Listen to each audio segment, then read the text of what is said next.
Tabib gendeng. Kiranya Nyai Derimas yang datang. Maafkan kami yang tak mengetahui kehadiranmu. Kami baru kedatangan penyusup yang meracuni Depati Santun dan kepala juru masak istana. Tabib tengah berupaya mengobati mereka tetapi belum membuahkan hasil. Jika engkau berkenan, sudi kiranya memeriksa mereka. Suma Banding yang mengetahui kepandaian nenek berkebaya itu segera meminta pertolongan. Mano pacak aku ngobati segala macam uwong keracunan. Ilmuku cuma pacak ngobati uwong gilo bae, hihihihi, cak ku panggil ke budak gilo Raden Gatra. Suit. Nyai Derimas memoyongkan mulutnya hingga menimbulkan suara bersuitan. Tak lama berselang, muncul dua orang aneh. Yang pertama orang tua cebol dan yang kedua anak kecil cengengesan. Ngapo pulo Nyai manggil kami ke sini? Belum selesai Yai Belingis maling makanan di dapur. Jingoklah mulutnya masih ngunyah tuh, hahaha. Raden Gatra datang sembari mengejek gurunya sendiri. Diejek muridnya yang nakal, Belingis malah cengengesan. Mulutnya masih mengunyah sisa-sisa makanan. 2 butir nasi bahkan masih menempel di pipinya yang keriput. Selamat datang kakek Belingis. Raden Gatra cepat kamu salim dengan Rajo dan tuo-tuo di sini pacak kualat kamu kagek. Raden Sabtu yang tahu keanehan keponakannya itu tak mau berbasa-basi dengan mereka. Dia menegur Raden Gatra yang masih cengengesan di tempat itu tanpa memberi salam dan hormat kepada Ki Gede Ing Suro dan petinggi Keraton Palembang yang berasa di tempat itu. Terlebih petinggi di Keraton Palembang itu masih terhitung kerabat ayahnya sendiri. Ini putra Raden Kuningyo. Payu kesinilah kamu budak kecik, sungkem dengan uang tuo kami di sini. Suma Banding segera mengulurkan tangannya. Plak, aduh. Raden Gatra mengaduh kesakitan. Kepalanya baru saja dipukul oleh kakek Belingis. Ngapo Yai mukul kepala aku? Kamu tuh masih dak bergerak. Cepat enjuk hormat kepada raja dan petinggi keraton. Dengan bersungut-sungut Raden Gatra akhirnya menghampiri Ki Gede Ing Suro. Ia menyambut uluran tangan Raja Palembang itu dan mencium tangannya. Hal yang sama dilakukannya kepada Suma Banding, Senopati, para depati hingga prajurit jaga yang siaga di sana. Melihat kelakuan lucu muridnya, Nyai Derimas malah ketawa cekikikan. Nah itu baru cucu aku. Memang caknyo kamu tuh harus belajar adab dan sopan santun di Keraton Palembang.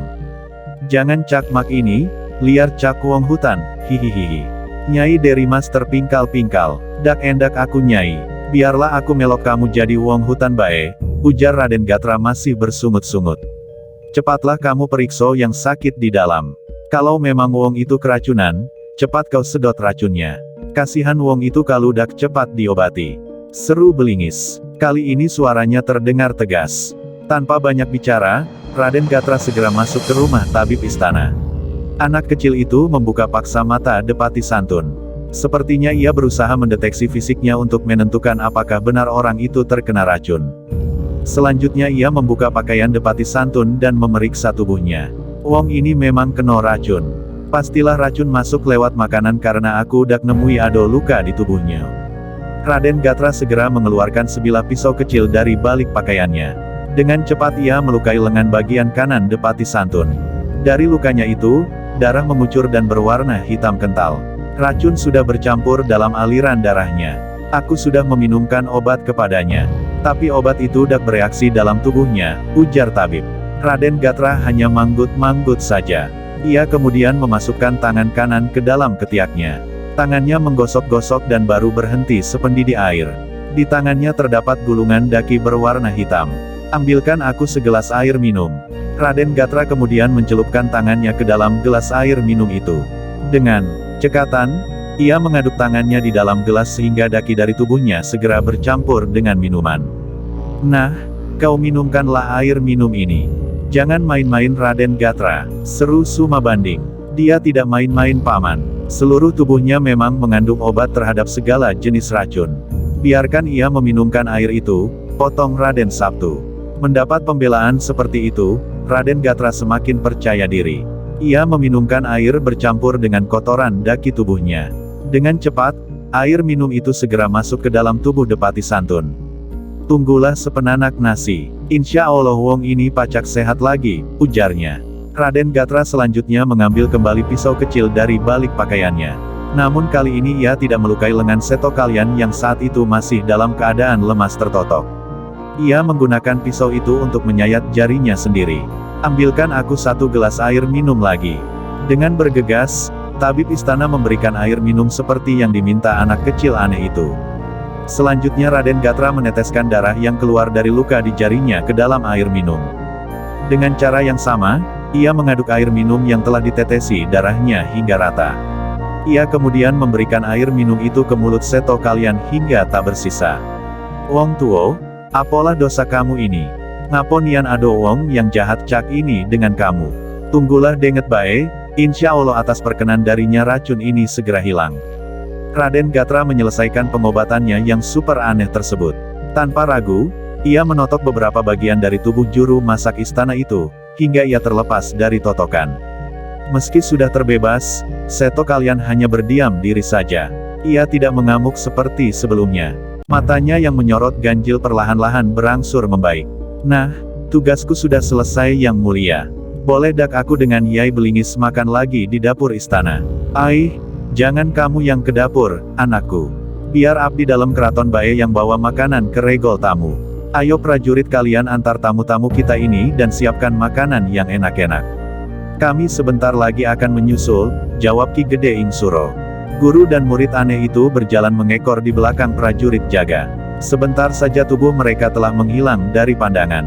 Benar saja, sepenanak nasi berlalu depati santun siuman. Matanya mengerjap-ngerjap perlahan sebelum akhirnya membuka seluruhnya. Di mana aku sekarang? Masih hidupkah aku? Engkau ada di rumah tabib istana, depati santun. Engkau baru saja siuman dari pingsan yang panjang. Bisakah engkau menceritakan hal ihwal petaka yang membuat dirimu pingsan? Tanya Suma Banding. Selepas sholat maghrib, aku berjalan-jalan di lingkungan keraton. Tanpa aku sadari, langkah kakiku mengantar ke dapur keraton. Di tempat itu aku bertemu dengan juru masak istana, Seto kalian. Kami berbincang-bincang di depan gudang tempat penyimpanan makanan, lalu datanglah seorang abdi yang membawakan kami makanan.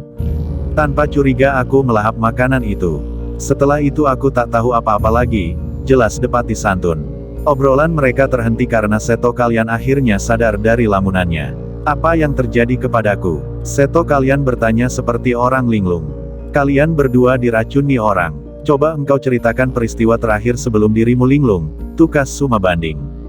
Aku melihat depati santun pingsan setelah menyantap makanan. Ketika peristiwa terjadi, abdi dalam yang mengantar makanan itu belum pergi jauh. Aku langsung mengejarnya. Saat menghentikan langkahnya, ia menoleh dengan sorot mata berapi. Aku langsung seperti orang linglung. Orang yang menyamar sebagai abdi dalam itu memerintahkanku menelan benda seperti pil. Setelah itu aku langsung hilang ingatan, jelasnya. Ternyata istana telah dimasuki penyusup. Hai kalian para prajurit, segera sita semua makanan yang ada di dapur istana. Aku ingin memeriksa semua yang ada di dapur.